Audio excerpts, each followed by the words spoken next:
again, the GOAT, the greatest of all time, sports traveler, seen hoop on 5 continents, and feeling footloose and fancy-free. I made it. The prettiest thing that ever lived is now in Helsinki. I'm with David, who is from the States and plays on Honka basketball, one of the oldest franchises here in Finland, in Helsinki.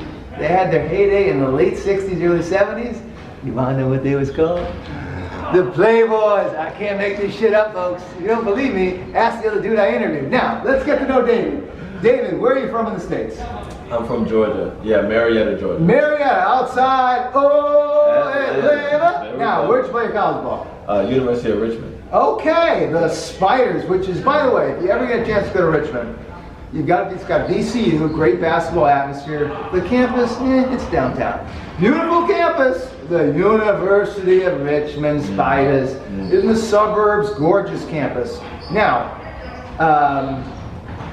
you played there how many years at Richmond? 4 years. 4 years? Yeah. And let's just do a Cliff Note summation. So your college days end, what happens next?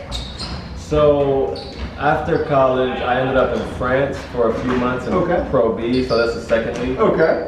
In a city called Nantes. Okay. You heard of that city? I've heard of the city. Yep. Yeah, it was a solid place to be to start off your career. But I had an injury. I had like a bone contusion in my shooting hand, and ended up taking some time off. And I came back a couple of months later and finished in Austria in a place called Oberwart. Okay. Yeah.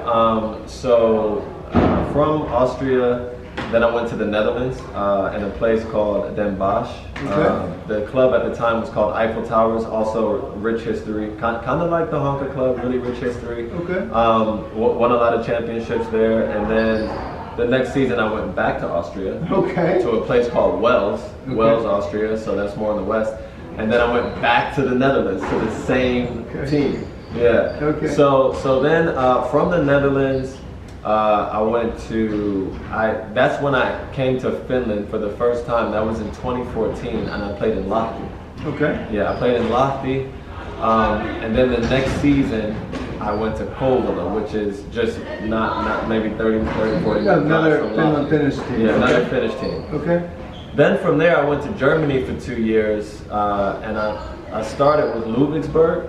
And then that same season, I left, and in the middle of the year, I went to Bayreuth.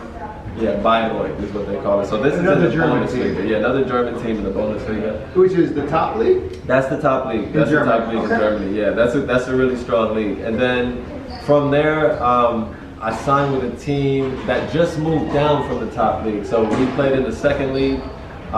When that team was called Rostov Vector. Okay. Yeah. I'm amazed you remember the names of these teams and pronunciate them. That tells me they were very important to you in terms of your development and your pride and keep playing hoop. Yeah. So you're in Germany, and then did you come back here, or what happened? Yeah. So actually, from Germany, I came back to Kouvola. So I came back to a Finnish team. Me and that coach, we had a great relationship. And so I came back in 2018, and I stayed with that team for 2 years. And then there was the COVID lockdown. Of course, right. Yeah, so there was a COVID lockdown, so I stayed in Finland over that summer with my wife, and then I ended up in Tampere, in Pyrintö, which is another Finnish team. We played there for 2 years. Then I had a foot injury. I took some time off. I went back to the States. We were there for on and off for like 6 months. I came back and started coaching with a team in the third league in Finland. And in the middle of the year, they once my foot healed, they asked me to come back and play. Okay. Yeah. So because they wanted to move up to the second league. Sure. So this was last summer. So we did that last spring. We moved up, and then what happened was Honka, who was playing in the first league here in Finland, moved down. Right. So then I called Tuukka, who is the guy that you just interviewed recently, and I asked them, what's going on? Are you guys trying to move up? And sure enough, they were, and so that's when I signed with Honka, so here I am. Okay. So, and this is something in all the interviews I've done with international basketball players, Americans that play abroad, is if you guys, as I do write resumes on the side, it'd be hard to write this brother's resume. It's been all, but he's the normal case. I mean, it's normal for guys to spend only a year or two, sometimes even less than that, with a club, Why is that? Is that because it's just money? Is it just, could you explain that, or can you explain that? Yeah, so there's different variables, right? So like for example, Finland is not a top league in Right. Right? So there's not much money, you know, in the budget for players. Right. These level of the leagues, right? So let's say I play really well and we have a great season and they would like to bring me back.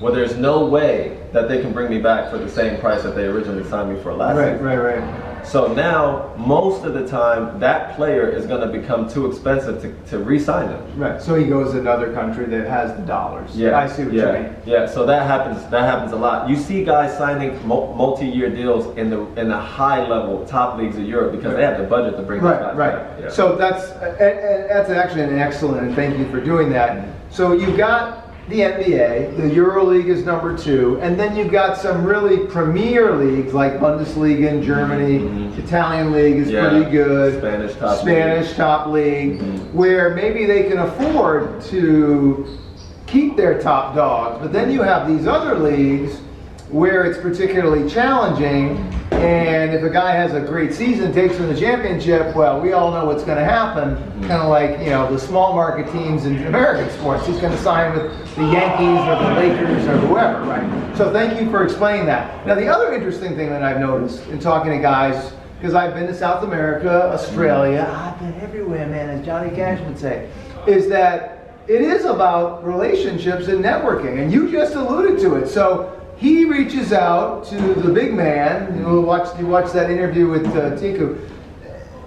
He's like the god at the Finnish basketball, 43 years old, and say, you're asking, hey man, you need some help there to get back up to the level? Right. Yeah, right. You want to keep playing, right? Definitely. You have a love for the game. So that is another element, isn't it, to keep playing? It is. And this is something that I try to get the younger Americans to understand, is that when you come, you know, it's not only just about the stats and like how you perform, it's more about the relationships. You know, do you carry yourself as a professional? How do you know you manage your team? You know, relationships with your teammates, with the coaches. You know, do you look a guy in the eye, shake his hand in the morning? Do you speak to the guys? You know, that's really important. Some of the guys, you know, they think they can just put their headphones on every day in the locker room, not talk to anybody, and just do their job and go home. But you know, that's not good for the chemistry. It's not good for the chemistry, and then it's, you know, the big difference, of course, is you as a foreigner are assimilating to a new country, a new culture. As I like to say, when you visit a country, you're going to someone else's house, and you ask them, hey, would you like me to take your shoes off? And you got to go by their rules, and you don't like it. Just like if someone comes to your house and you want them to take off their shoes, you don't want dirt on your floor, right? So that's an excellent point that he makes, in that you have to get to know your teammates. Not only that, whether you like it or not, because you are a foreigner, you stand out, and the fans are looking more at you, and they want you to be in the community and involved. And so there have been some situations where I, as a reporter, off the record, have learned about how guys just don't adapt. Yeah. Right? They don't adapt.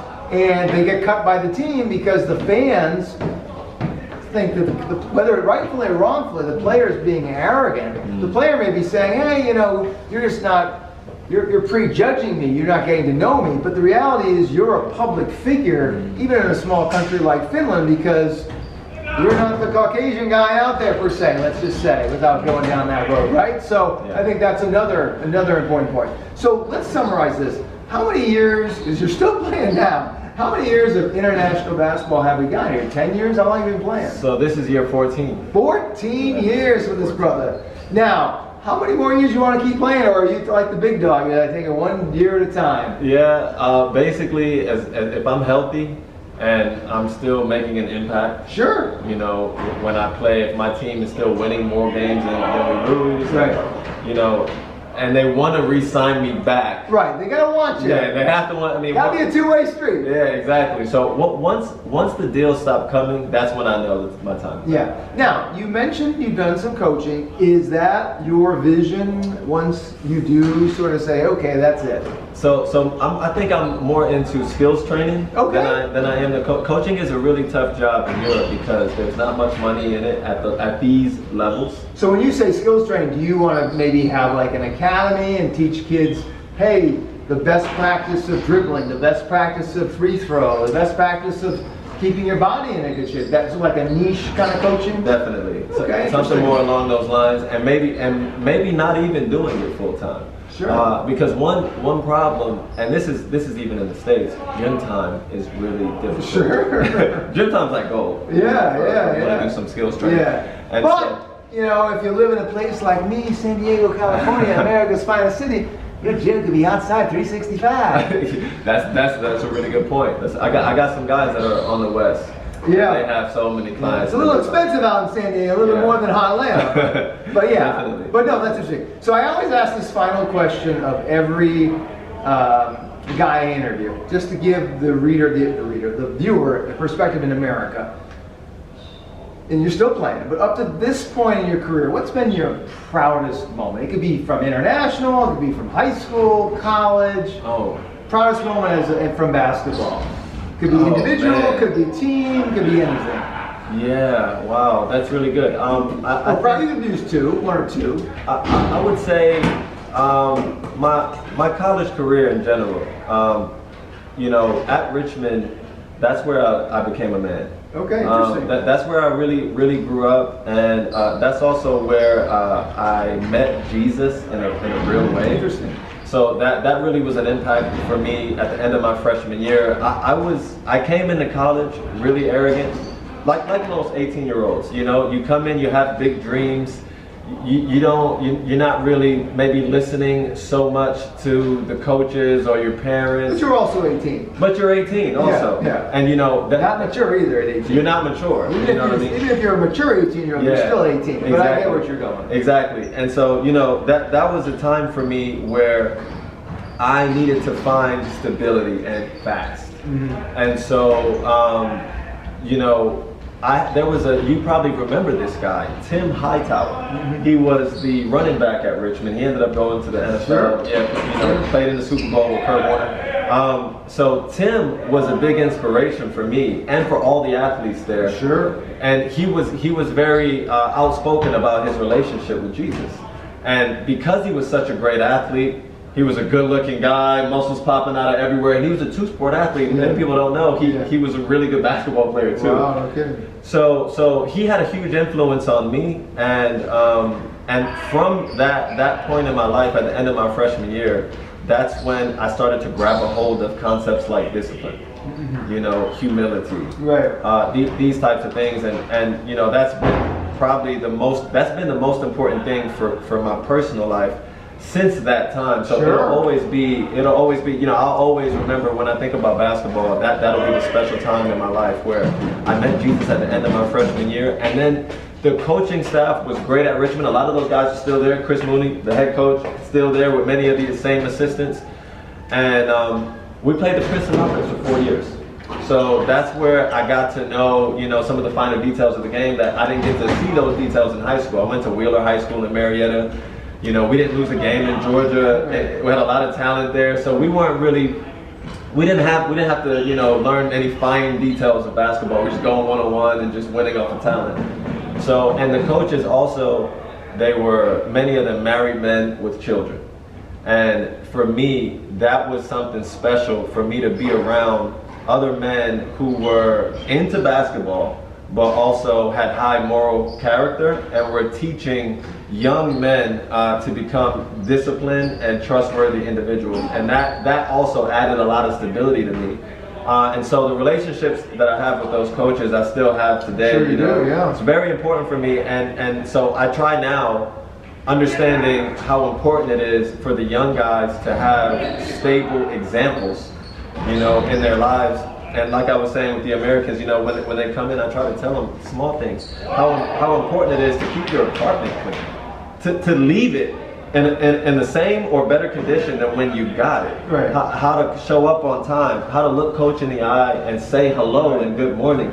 If you have a bad game, not to show it. Right. You know, if you win and you have a bad game and everyone else is happy and you're the one moping around, like, everyone notices it. Right. Like this guy's selfish. Yeah, it rubs off in a bad way. It does, and your reputation is so big.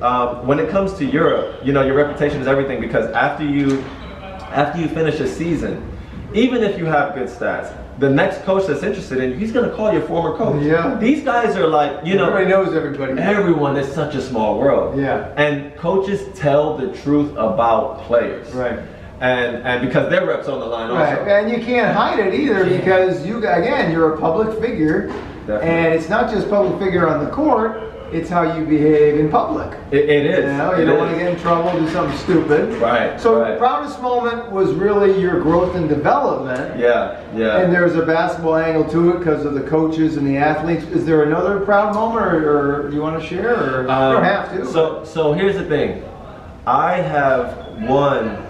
I have been successful at every level, and what I mean is team success. Sure. Most guys that make it to this level, they've all been individually successful at every level. Especially at the high school level. That's how you Especially at the high school level. Right. But at the high school level, state championship. Right. Tournament. Went to the tournament in college. Won 5 championships in Europe. Been to the finals 7 times out of 14 seasons. So you've had quite a success. Is there anything that jumps out, or is it just go back to that fundamental gratitude of Jesus and being where you're at? So what I've learned is, because we all have talent. I may not be the most talented guy. They call me a glue guy. Yeah, that's what they call me. They call me, I'm like the guy that comes in and sees what the team needs and tries to step in the gap of where we have maybe a weakness. Yeah. So if we have a lot of scorers on our team, then I'll try to distribute the ball. If we have, we don't talk much on the team, I'll try to bring leadership. Right. If we need to put a defender on the best player, then that's if we need a scorer, then So my experience being able to basically have so much team success, what I've learned in Europe is, at the end of the day, the win is the only thing that matters. Yep. We put so much emphasis sometimes on stats, and don't get me wrong, skills to pay the bills, like they say, right. and stats do matter, but they only matter to the point that it impacts the team in a positive way, and then you're winning. Right. And so, where you're going with, and I totally get it, is it sounds like that experience when you're 18 years old, not only the religious element, which has meaning to you, but also just these other elements of discipline, self-awareness. Self-sacrifice. You're bringing those elements to a team, which is a unique skill to have in life. It's a life skill, right? You say, okay, this team's got a bunch of scorers. I know I can score, but what do we need? Where can I help where I need it? And it's obviously it's working for you. You've gotten teams to championships. You're still playing. So that's an interesting answer to the question, because usually most guys, and there's nothing wrong with it, when I ask that question, will say, I've had guys that won championships during COVID, and it was meaningful to them because they only knew each other. Right? They couldn't see their girlfriends. They couldn't see their wives. They couldn't see their kids because they were back in the States and nobody could fly. Yeah. And they were in this little bubble. In fact, there was 3 guys I interviewed in Australia who had played in Europe, one in Poland, one in Portugal, and I forget where the third one was, and I'll put those videos up if you haven't seen them already. When they all won these championships, how about that? All during COVID. But your answer is very interesting in the sense that this moment when you were 18 years old was a life-changing event. And you can look back at it now and say, hey, had I not had that experience, would I be here even playing basketball, let alone would I be in Finland? Definitely. So final question, even though I said that was the final question, I'm the greatest, I can change my mind. Finland basketball. So you've been here quite a while. You've also been in other European countries. We've got the top dogs, the Euro League, Euro Cup, the Germanys, the leagues we just talked about.